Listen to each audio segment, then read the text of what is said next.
इस एपिसोड में हम बात करेंगे रिस्क फ्री रिटर्न्स की, जो छोटी से छोटी कैपिटल से स्टार्ट की जा सकती हैं। जैसे कि फॉर एग्जांपल गोल्ड बहुत महंगा हो चुका हुआ है, एक अगर हम मिडिल क्लास की बात करें उसके लिए, या फिर लोअर मिडिल क्लास की बात करें उसके लिए, लेकिन कैसे आप सिर्फ 1000 रुपये से गोल्ड में इन्वेस्ट करना स्टार्ट कर सकते हो, वो भी रिस्क फ्री। या फिर बोलें कि कैसे आप सिर्फ 5000 रुपये महीना निकाल के आप करोड़पति बन सकते हो, वो भी ऑलमोस्ट रिस्क फ्री अगर आपका नज़रिया लॉन्ग टर्म है। तो छोटी उम्र है तो छोटी उम्र का बेनिफिट उठाओ, यही राइट टाइम है। तो मैं आपका यार दोस्त ऋषि अरोड़ा, ये है ऋषि टॉक्स मनी। करिए फिर शुरुआत, चलो फिर।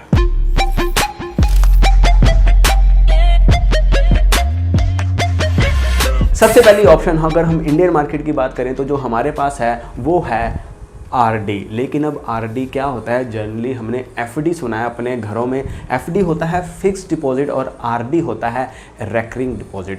एफडी में क्या होता है कि तुम्हें शुरू में लमसम अमाउंट जमा करवानी पड़ती है, जैसे कि 20,000, 30,000, 40,000, 50,000, ऐसे आप 1 लाख, 2 लाख, 3 लाख, 4 लाख, 5 लाख की भी एफडी करवा सकते हो। यानी कि शुरू में तुम्हें थोड़ी सी अमाउंट चाहिए होती है फिक्स्ड डिपॉजिट करवाने के लिए। लेकिन फॉर एग्जाम्पल आपके पास सिर्फ अभी पॉकेट में है ही 1500 रुपये, या फिर आपके पास मिनिमम है ही 1000 रुपये, और आपको लगता है कि यार मैं हर महीने सिर्फ 1000 रुपये ही निकाल सकता हूँ और मुझे ये कहीं पे इन्वेस्ट करने हैं, देन वहाँ पे काम आती हैं आरडी। आरडी जिसे हम कहते हैं रेकरिंग डिपॉजिट, नाम से ही पता चलता है रेकरिंग, यानी कि वो चीज़ आपको बार बार करनी है। ये क्या होता है कि फॉर एग्जांपल आप अपने बैंक के पास गए, वहाँ पे आपने अपनी आरडी खुलवाई और अपनी जेब के हिसाब से आरडी खुलवाई। फॉर एग्जांपल आपने मिनिमम 1000 रुपये की आरडी शुरू की, आपको लगता है कि आप महीने के सिर्फ 1000 रुपये निकाल सकते हैं।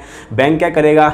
आरडी शुरू कर देगा, हर महीने ऑटोमेटिकली आपके सेविंग्स अकाउंट में से 1000 रुपये निकाल लेगा और उसके ऊपर आपको इंटरेस्ट देगा, जो कि सेविंग्स अकाउंट से ज़्यादा होगा। आरडी हमारी रिस्क फ्री होती है और ये मिनिमम 6 महीने से लेके मैक्सिमम 10 साल तक की आरडी करवा सकते हैं। जैसे कि फॉर एग्जांपल आपने 10 साल की करवाई तो यानी कि 10 साल तक हर महीने आपके अकाउंट में से 1000 रुपये अपने आप निकलते रहेंगे। लेकिन अब आपको रिटर्न कितनी मिलेगी वो देखते हैं। जैसे कि फॉर एग्जांपल अगर हम HDFC बैंक की बात करें, फॉर एग्जांपल आप 1000 रुपये से एफडी शुरू करते हो और यहाँ पे आप महीने 6 सिलेक्ट करते हो और जो हमारी डेट है वो हम फॉर एग्जांपल आज की ही सिलेक्ट कर देते हैं, तो जो आपको इंटरेस्ट रेट मिलेगा वो 4% मिलेगा। लेकिन वहीं अगर हम इसे 90 महीने कर देते हैं तो जो आपको इंटरेस्ट रेट मिलेगा वो मिलेगा 5.5%। तो कैलकुलेट करते हैं कि हमें कितना मिलेगा। हमने यानी कि 90,000 दिया और हमें 1,11,509 रुपये मिलेंगे। आरडी चाहे रिस्क फ्री होती हैं, लेकिन इनका डिसएडवांटेज क्या है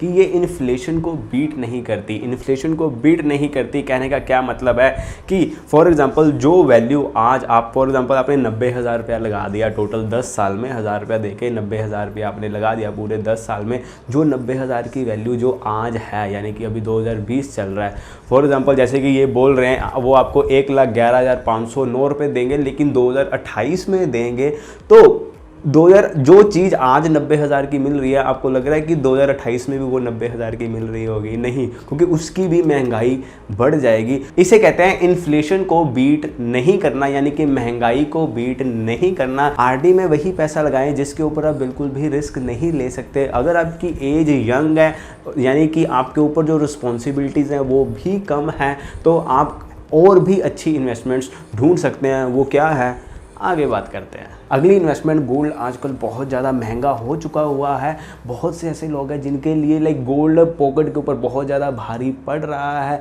लेकिन फिर भी गोल्ड को एक थोड़ा सा रिस्क फ्री इन्वेस्टमेंट माना जाता है। और वैसे भी हमारा एक गोल्ड के साथ थोड़ा इमोशनल अटैचमेंट होता है। हम इंडियंस का, हम चाहते हैं कि हमारे घर में सोना हो, लेकिन ऐसा क्या करें कि पॉकेट भी अलाउ कर ले और जो हमारा उसके साथ एक इमोशनल अटैचमेंट है वो भी बनी रहे। मेरे भाई, आप गोल्ड में सिर्फ मिनिमम 1000 रुपये महीने से भी गोल्ड बाय करना शुरुआत कर सकते हो। लेकिन वो कैसे? वो मिलता है ई गोल्ड के थ्रू। अब ई गोल्ड क्या होता है? ई गोल्ड होता है, जैसे नाम से ही पता चलता है, इसमें क्या होता है कि जो आपको गोल्ड मिलता है वो डीमैट फॉर्म में मिलता है। आप उसमें मिनिमम हर महीने 1000 रुपये से भी स्टार्ट कर सकते हो, यानी कि मिनिमम आप सिर्फ 1000 रुपये का भी हर महीने ई गोल्ड बाय कर सकते हो। और जब आपको लगे कि हाँ यार अब मेरे पास एक अच्छी क्वांटिटी हो चुकी हुई है, आपके पास ये भी ऑप्शन होती है कि आप उसे फिजिकल गोल्ड में कन्वर्ट करवा सकते हो, या फिर उसी डीमैट फॉर्म में ही बेच सकते हो अपना प्रॉफिट और अपनी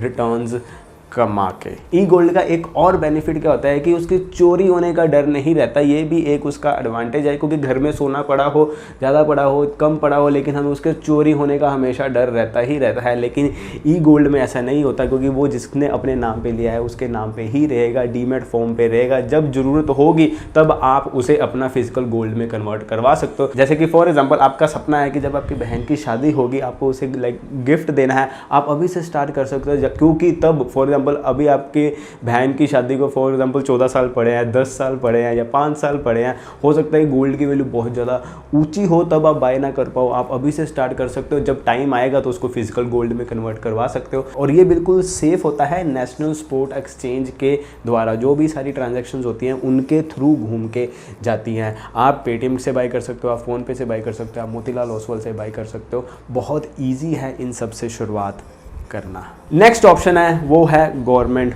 बॉन्ड्स। हालांकि हमारे इंडिया में बॉन्ड्स इतने ज़्यादा फेमस नहीं है, लेकिन जो वो फीचर्स प्रोवाइड करते हैं ना उसके हिसाब से वो फेमस होने चाहिए। लेकिन वो फेमस क्यों नहीं है? वो इसलिए नहीं है क्योंकि उन्हें बाय करना ना पहले बहुत मुश्किल होता था, लेकिन अब आसान हो चुका हुआ है। अब धीरे धीरे बॉन्ड्स फेमस होंगे।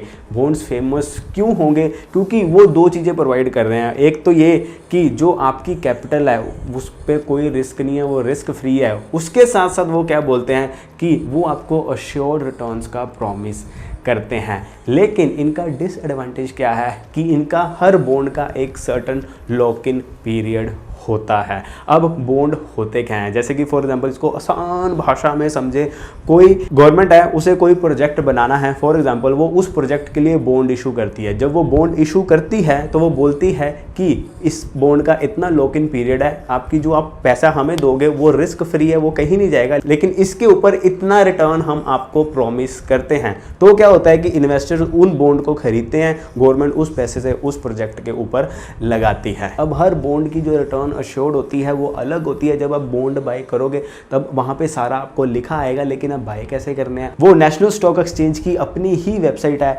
NSE-INDIA-IPO.com। यहाँ पे जाके आप एज अ इन्वेस्टर रजिस्टर कर सकते हो। देन आप अंदर आपके पास कौन कौन से बॉन्ड्स बाय करने की ऑप्शंस हैं वो बॉन्ड बाय कर सकते हो, लेकिन मेक श्योर कि उसका लॉक इन पीरियड देख लेना।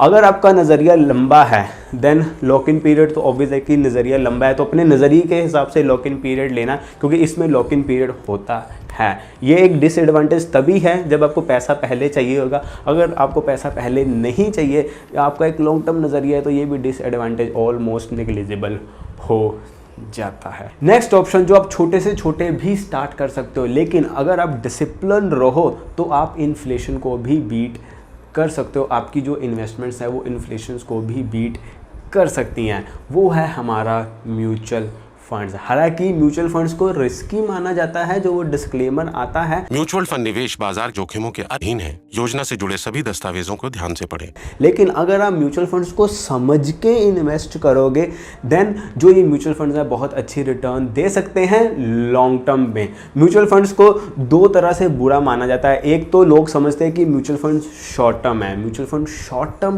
नहीं है। दूसरा ये माना जाता है कि म्यूचुअल फंड्स अपना रिस्की हैं। नहीं, बहुत तरह के म्यूचुअल फंड्स होते हैं। जैसे कि अगर इजी भाषा में समझे तो दो तरह के म्यूचुअल फंड की एग्जांपल लेते हैं। एक हो गया हमारा इक्विटी म्यूचुअल फंड और एक हो गया हमारा डेब्ट म्यूचुअल फंड। जो हमारा इक्विटी म्यूचुअल फंड्स होते हैं वो ज़्यादा रिस्की होते हैं एज कम्पेयर टू हमारा डेब्ट फंड्स के, लेकिन इसमें हम स्मार्ट प्ले कर सकते हैं। वो कैसे प्ले कर सकते हैं कि वो है आपकी रिस्क एपेटाइट, कि आप कितना रिस्क ले सकते हो, जो आप कैपिटल जो आप पर मंथ इन्वेस्ट कर सकते हो।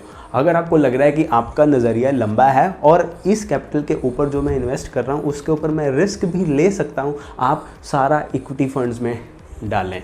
अगर आपको लगता है कि नहीं मुझे बिल्कुल भी ऑलमोस्ट निग्लिजिबल रिस्क लेना है, लाइक ऑलमोस्ट निग्लिजिबल, और मुझे अच्छे रिटर्न्स भी चाहिए, देन आप सारा पैसा डेब्ट फंड्स में डालें। लेकिन अगर आपका जो लेवल है वो मॉडरेट रिस्क में आ जाता है, लाइक आपको ना ज़्यादा रिस्क लेना है और ना ही ज़्यादा आपको इतना कम भी नहीं खेलना कि खेलने में मज़ा भी ना आए, देन आप बैलेंस कर सकते हो। बैलेंस कैसे कर सकते हो कि आप अपना 60% पैसा इक्विटी म्यूचुअल फंड्स में डाल सकते हो और 40% पैसा डेप्ट म्यूचुअल फंड्स में डाल सकते हो। म्यूचुअल फंड्स में मैं खुद भी इन्वेस्ट करता हूँ और मैं यही रेशो मेंटेन की हुई है। तो अगर आप स्मार्ट होके चलोगे और लॉन्ग टर्म खेलोगे, म्यूचुअल फंड्स आपको करोड़पति बना सकते हैं। आइए देखते हैं कैसे। जैसे कि फॉर एग्जांपल मुझे लगता है कि मैं छोटे से छोटा हर महीने 5,000 रुपया मैं अपनी एक सेविंग्स के लिए इन्वेस्ट कर सकता हूँ और मैं 5,000 से स्टार्ट करना चाहता हूँ। फॉर एग्जांपल आप 5,000 से स्टार्ट करते हैं और हम बोलते हैं कि मैं हर साल जो मेरी SIP है वो से मैं 10% बढ़ाऊंगा। कहने का क्या मतलब हुआ कि जिस महीने आपने 5,000 से स्टार्ट किया, आपको पहले 12 महीने 5,000 देना है, उसके बाद आपको जो अगले 12 महीने हैं वो आपको 5,500 देना है, यानी कि 10% बढ़ गई। देन तीसरे साल से जो 5,500 का 10% होगा वो ऐड हो जाएगा। देन उस हिसाब से आपको हर साल आपकी यानी कि जो SIP है वो 10% बढ़ेगी। क्योंकि हमारी इनकम भी बढ़ेगी तो हम ये कैलकुलेशन में डाल सकते हैं कि हाँ, हर साल मैं अपनी जो SIP है वो 10% बढ़ाऊंगा। और जो मेरा टारगेट है, फॉर एग्जाम्पल मेरा टारगेट है यहाँ से कि मैं फॉर एग्जांपल 20 साल का टारगेट ले लेता हूं और हम थोड़ा सा कंजर्वेटिव रह के अगर म्यूचुअल फंड से रिटर्न्स एक्सपेक्ट करें, पिछली परफॉर्मेंस एवरेज रिटर्न्स को देख के देना हम 12% की रिटर्न एक्सपेक्ट कर सकते हैं बेस्ड ऑन हिस्ट्री। तो यहाँ पे देखें, इस कैलकुलेटर के हिसाब से जो मैंने टोटल दिया 20 साल में वो सिर्फ 34 लाख रुपया दिया, ऑलमोस्ट 34 लाख रुपया। लेकिन जो मुझे प्रॉफिट होगा वो 58 लाख, ऑलमोस्ट 59 लाख का प्रॉफिट होगा। यानी कि टोटल जो मुझे अमाउंट मिलेगी वो ऑलमोस्ट 93 लाख मिलेगी। लेकिन यहीं अगर हम इस अमाउंट को 15,000 रुपये कर देते हैं तो यहाँ पे देखें, जो मैंने टोटल दिया वो मैंने दिया 1,03 लाख के आसपास मैंने दिया और जो मुझे प्रॉफिट हुआ वो हुआ 1,76 लाख के आसपास का।